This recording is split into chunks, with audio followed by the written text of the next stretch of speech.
नमस्कार मित्रांनो, तुला शिकवीन चांगला धडा 21 ऑगस्ट भागामध्ये चारुलता म्हणते, तुमचं दुःख समजू शकते मी.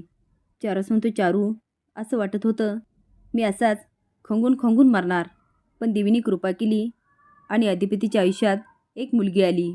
अधिपती तिच्या प्रेमात पडला आणि दोघांचं लग्न झालं आणि ती मुलगी लक्ष्मीच्या पावलाने आपल्या घरी आली आणि हळूहळू सगळंच बदललं. ती मुलगी विलक्षण आहे चारू. ती बुद्धिवान आहेच, पण तिच्याकडे शिक्षण आहे, मुळात मनाचा सच्चेपणा, धीटपणा आणि नेमकेपणा. ती भुवनेश्वरीला पुरून उरली. तिनेच मला आजारपणातून बाहेर काढलं, मला चालतं फिरतं केलं, बोलायला शिकवलं. तिने अधिपतीला शिक्षणाचं महत्त्व पटवून दिलं आणि तिने अधिपतीला शिक्षणाची गुढी लावली भुवनेश्वरीची इच्छा नसताना. त्यामुळे भुवनेश्वरी सतत तिला पाण्यात बघते. तिला त्रास याचा होतो. तिचा नसलेला मुलगा हळूहळू तिच्या हातातून निसटतो की काय. चारू तिने फक्त मला नाही तर अक्षराला पण त्रास दिलाय. अक्षरा म्हणते, आई, अधिपतीच्या खऱ्या आई. विद्या म्हणते, अक्षरा मला काहीच कळत नाही आहे. आता अक्षरात झालेला प्रकार सगळा आईला सांगते आणि म्हणते, अगं चारुलता मॅडम ज्यांनी अधिपतीला जन्म दिला. विद्या म्हणते, अक्षरा कसं शक्य आहे, त्या तर गेल्या आहेत ना. आता विद्याला एक एक प्रश्न पडतो आणि अक्षरा उत्तर देते आणि चारुलता कशी भेटली, तिचा नीटनेटकेपणा आणि शुद्धवाणी याबद्दल विद्याला ती सगळं सांगते. अधिपती म्हणतो, ओंक्या काय ढिगाणी साया घेतो. ओंक्या म्हणतो, अरे तू हनीमूनला गेला आणि खूप काम शिल्लक राहिलं, त्यामुळे तुला एवढ्या साया कराव्या लागतात. अधिपती म्हणतो, ठीक आहे ठीक आहे. ओंक्या म्हणतो, भावा थँक्यू. तो म्हणतो, अरे तू का थँक्यू म्हणतो, फॅक्टरी आपली ना. खरं तर मी तुला थँक्यू म्हणायला हवं, मी नसताना तू सगळी फॅक्टरी सांभाळली. ओंक्या म्हणतो, भावा माझं कामच आहे, त्यात काय एवढं. अधिपती म्हणतो, बरं चल निघू का आता, नाहीतर अर्ध्या वाटेतून बोलवशील आणि तू बी घरला जा, नाहीतर शिवानी वहिनी म्हणतील याला काय घरदार आहे की नाही, का फक्त फॅक्टरी आहे. दुर्गी रडत म्हणते, चंचे गेलं, समदा हातातून गेलं. चंची म्हणते, मम्मी काय गं तू एवढ्या तेवढ्यावरून रडते. ती म्हणते, चंचे लहानसहान संकट आहे वय, लय मोठं संकट आहे. माझी ताई आलीच नाही घरात. चंची म्हणते, अगं नको येऊ देऊ, मग तू कशाला टेन्शन घेती. दुर्गी म्हणते, अगं ती चारुलता, तिने आपल्याला गोरं की काळं बघितलं नाही आणि आपण तिला पहिल्यांदा भेटतोय. तिचा ना आपला काय बी संबंध नाही, तिचं आपलं नातं नाही. ती मोठ्या मालकांची बायको आहे, ती का सांभाळणार आपल्याला. चंची म्हणते, मम्मी असं काहीच होणार नाही. अगं घरात बाकीची माणसं आहे की. दुर्गी म्हणते, अगं ह्या घरामध्ये आपलं कुणी बी नाही. अगं एकटी ताई होती. अगं ताई होती ना म्हणून आपल्याला काडीची किंमत तरी होती.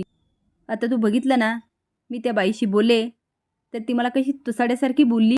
आता आपल्याला घरी जावं लागेल आणि तिकडं तुझा बाप, तो पण आपल्याला हाकलून देणार. आपण रस्त्यावर आलोय, रस्त्यावर.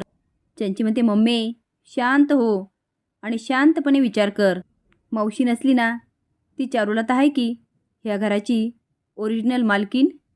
आपण तिच्याशी जुळून घेतलं की नाही, आपली चांदी झालीच बघ. आता चंची पुन्हा डावपेच सांगते. दुर्गी तिला खूप समजवते, पण चंची काय ऐकत नाही. चारुलता आणि चारुआज बोलत असतात तेवढ्यात अक्षरा चहा आणि नाश्ता घेऊन येते आणि म्हणते, बाबा घ्या ना. मॅडम तुम्ही पण घ्या. चारुलता म्हणते, यांना बाबा आणि मला मॅडम, मला पण आई म्हण ना. ते अर्धाच्या बशीत ओतते आणि अर्धा कपाट ठेवून अक्षराला म्हणते, तू पण घे, बस ना. अक्षरा बोलते, थँक्यू मॅडम, थँक्यू आई. आता चारुलता हसते आणि बशीनी चहा घ्यायला लागते. आता अक्षराचं बारीक लक्ष असतं आणि तिला आठवते भुवनेश्वरी. ती बशीने चहा तर पिते पण आवाज काढत नाही. चारुलता चारुआसला म्हणते, इथे आल्यानंतर आमच्या दोघींच्या खूप गप्पा झाल्या. आमच्या आवडीनिवडी किती सारख्या आहेत. हिला पण शिक्षणाची, साहित्याची, गाण्याची किती आवड आहे. जनरल नॉलेज खूप चांगलं आहे हिचं. खूप अभ्यासू मुलगी आहे. तो म्हणतो, चारू ती फक्त अभ्यासू नाही आहे, ती अभ्यास घेते सुद्धा. तुला माहीत नाही का, ती शिक्षिका आहे. आता तो अक्षराचं भरभरून कौतुक करतो. चारू म्हणते, अक्षरा तुझे विद्यार्थी खरंच खूप नशिबवाने, त्यांना तुझ्यासारखी शिक्षिका मिळाली. आता चारुआस म्हणतो, अधिपतीमध्ये पण अक्षराने शिक्षणाची गोडी निर्माण केली. आता तो भुवनेश्वरीबद्दल बोलतो. चारूचा चेहरा पडतो. अक्षरा बघायला लागते. चारुआस म्हणतो, काय, मी सांगितलंय तिला भुवनेश्वरीबद्दल. चारू म्हणते, जे झालं ते झालं. पण अक्षरा, तू अधिपतीचं शिक्षण चालू केलं हे खूप छान केलं. आता ते पूर्ण कसं होईल याकडे आपण लक्ष देऊया. अक्षरा म्हणते, आई तुम्ही बोलल्या ना, मला ऐकूनच बळ मिळालं. आणि हा अधिपती खूप हुशार आहेत हा, खरंच हुशार आहेत. चारूस म्हणतो, अक्षरा आपण अधिपतीबद्दल बोलतोय पण तो आहे कुठे? अक्षरा म्हणते, मी फोन केलाय त्यांना, येतील इतक्यात. मी आलेचा. ती आता देवीसमोर जाते आणि हात जोडून म्हणते, तुम्ही आईला घरात आणून खूप उपकार केले. ते म्हणतात ना, रात्रीनंतर पहाट उगवतेच. बाबा किती खुश आहे. ह्या घरामध्ये अशीच खुशी राहू दे. फक्त राहून राहून एकच भीती वाटते. अधिपती चारुलता मॅडमला भेटतील तेव्हा कसे रिॲक्ट होतील. बाबांसारखा कदाचित त्यांना पण खूप आनंद होईल. तेवढ्यात अधिपती येतो आणि म्हणतो, अहो काय झालं, एवढे अर्जंट का बोलवलं? सगळं ठीक आहे ना व? ती म्हणती, या सगळं ठीक आहे, मी सांगते तुम्हाला. ती आता पाणी देते. तर तो, ओ मास्त्रीबाई काय झालं सांगा ना. तुमचा फोन आल्यापासनं चैनच पडेना. असं वाटत होतं कधी एकदा घरला जातो. सांगा सांगा, लई ताणू नका. अक्षर म्हणते, अहो सांगते सगळं, तुम्ही अजिबात काळजी करू नका. इकडे विद्या बाबांना सगळं सांगते. ते म्हणतात, असं कसं होऊ शकतं? ते म्हणते, अहो अक्षराने असंच सांगितलंय म्हणे, अधिपतींच्या खऱ्या आई आल्यात, चारुलता सूर्यवंशी. पण बाबांना मात्र अजिबात विश्वास बसत नाही. इकडे चारू आज चारुलताला सगळंच सांगत असतो. मी भुवनेश्वरीला घरात आणलं पण तुला मात्र अजिबात विसरलो नाही. पण भुवनेश्वरीबद्दल सांगितल्यावर तुझी प्रतिक्रिया काय असेल? चारू म्हणते, मला पण वाटायचं एवढ्या वर्षांनी मला भेटल्यानंतर तुमची प्रतिक्रिया काय असेल. माझ्यावर विश्वास ठेवाल का? मी एवढ्या वर्षानंतर जिवंत आहे हे तुम्हाला पटेल का? माझा अधिपती मला ओळखेल का? माझ्या मनामध्ये अशा अनेक शंका होत्या, पण माझ्याकडे आठवणीची पुंजी होती. ती माझ्या कामी आली आणि तुम्ही मला ओळखलं.